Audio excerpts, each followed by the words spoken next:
In 1975, I joined Dan Inouye, Spark Matsunaga, and Patsy Mink in Congress. A few years later, we were joined by Dan Akaka, Bob Matsui, and Robert Underwood. We made a difference for millions of people in our country.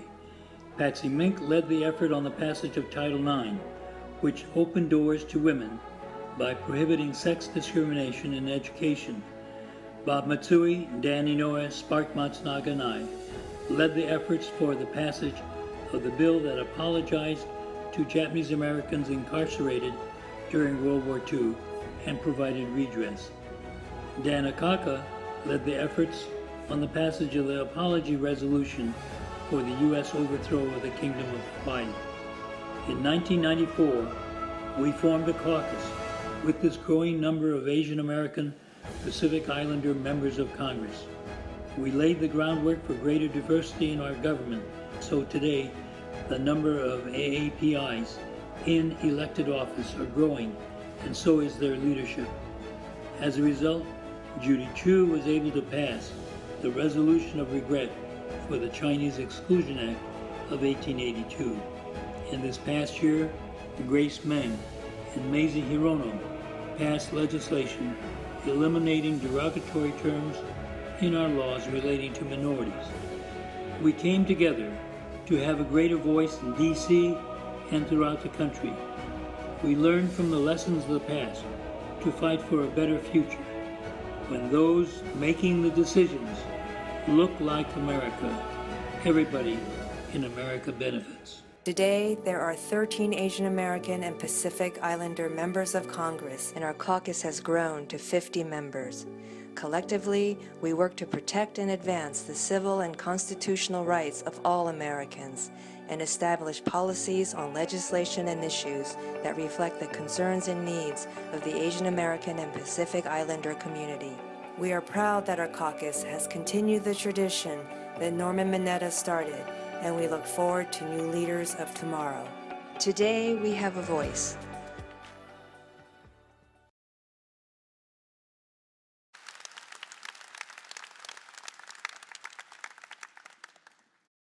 That video, of course, from the Congressional Asian Pacific American Caucus.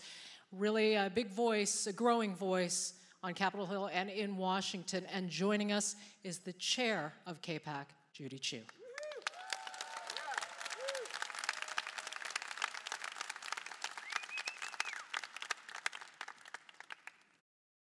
Thank you, Joy Chen. And thank you, APIAVote and the Asian American Journalists Association for organizing the best APIA presidential town hall ever.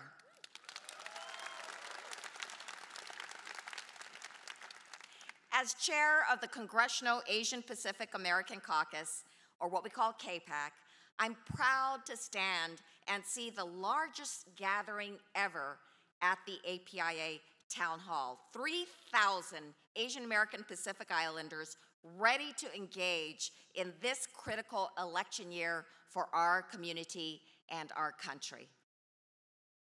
Just 2 weeks ago, at the Democratic National Convention, Asian Pacific Islanders reached a significant milestone when, for the first time in history, we in CAPAC talked about who we were and how far we've come in front of the entire nation.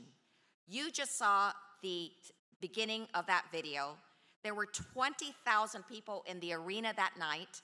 There were 23 million people watching the convention on television that night, and they were all able to listen to us tell our story. As chair of CAPAC, I had the responsibility for our segment, which I hope you can see on YouTube later for its full 12 minutes. I wanted Americans to learn about the discrimination of the past and see the accomplishments of our pioneers like Dan Inouye and Patsy Mink. Most of all, I wanted to show how far we've come. Today, we have a historic high of 13 members of Congress that are AAPI. Yes. Many of them are trailblazers in their own right.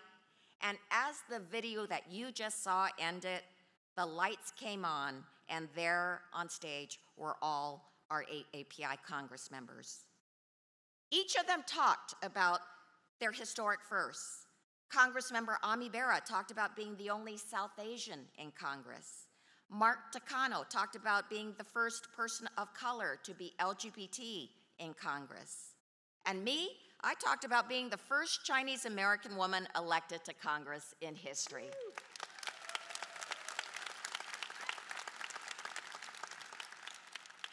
What I did not expect was the incredible support from those 20,000 people in the arena who were of all backgrounds and from every corner of the nation. They applauded warmly when the faces of pioneers like Norm Mineta appeared. And as each member introduced their historic firsts, the audience cheered. Afterwards, there were non-Asians who said, "I didn't know that there was segregation or a Chinese Exclusion Act or the overthrow of the Hawaiian monarchy." And then there were the countless AAPIs from around the country who came up to me, teary-eyed and choked up, that our story was finally being told.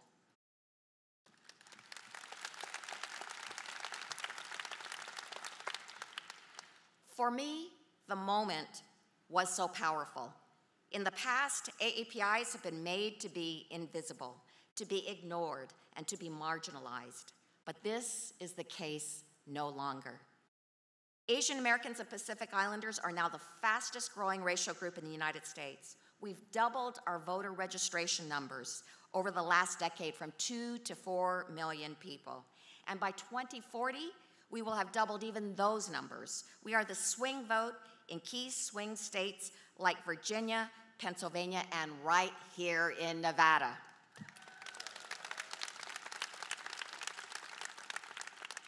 In Virginia, when Senator Mark Warner was facing a tough re-election, he turned to the API community. They are 6% of the population, and he was able to get 68% of them to vote for him. Because of that, he won his race by less than 1%. Here in Nevada, Senator Harry Reid was facing a tough re-election, but he turned out to look to the AAPI community, which is 10% of this state. They supported him, and he came out on top. And that is why I say we have gone from being marginalized to the margin of victory.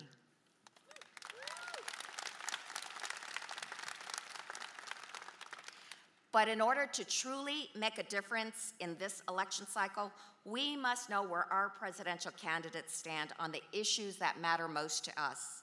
And that's why today's presidential town hall is so important. AAPIs are 40% of the 4.3 million family visa backlog that is tearing families apart. That's why we have to know where our candidates stand on comprehensive immigration reform. We have Chinese American scientists whose lives have been nearly ruined with accusation of being spies for China, and then the charges totally dropped. We want to know what candidates will do to stop racial profiling. And South Asian, Middle Eastern, Sikh, and Muslim Americans are targeted simply for the way they look or the religion they practice. We want to know what candidates will do to stop the hate speech and present a true picture of the diversity of our country, a picture so eloquently painted by Gold Star father Khizr Khan of his Muslim American son who made the ultimate sacrifice for our country.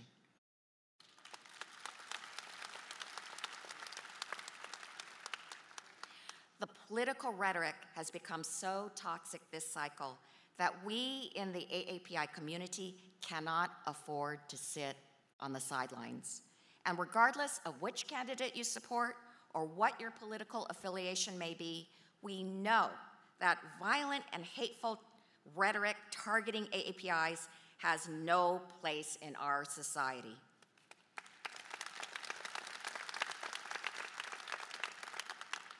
But simply condemning these remarks is not enough.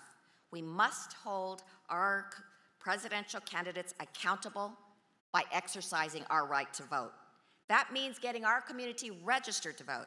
It means getting those who are already registered to vote to show up at the polls in November.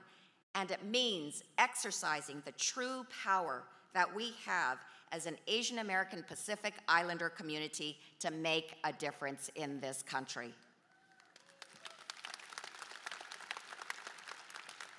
Together, let's make sure that AAPIs are the margin of victory in November 2016 and beyond. Thank you all very much.